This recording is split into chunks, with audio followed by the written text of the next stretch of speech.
എന്നുള്ളതാണ് യാഥാർത്ഥ്യം.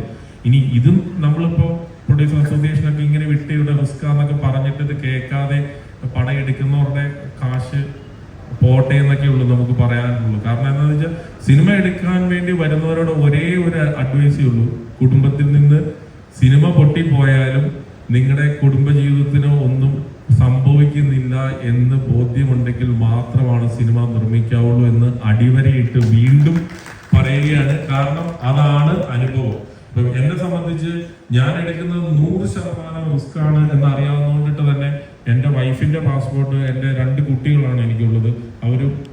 അവരോട് ചേർത്ത് എല്ലാം UK സിറ്റിസൺ ആണ്. ഇപ്പൊ ഇവിടെ എന്തെങ്കിലും ഒരു പ്രോബ്ലം വന്നാൽ ഞാൻ ഓൾറെഡി പറഞ്ഞിട്ടുണ്ട്, നിങ്ങൾ UK സെറ്റിൽഡ് ആയിക്കണം. കാരണം എൻ്റെ ഗതി എങ്ങനെയാ, സത്യമായിട്ട് ഞാൻ നുണ പറയുന്നതല്ല. എൻ്റെ വൈഫിന്റെ എൻ്റെ പിള്ളേരുടെയും പാസ്പോർട്ട് അവർ UK സിറ്റിസൺ ആണ്, ഞാൻ മാത്രമേ ഇന്ത്യൻ ആയിട്ടുള്ളൂ. ഞാനൊരു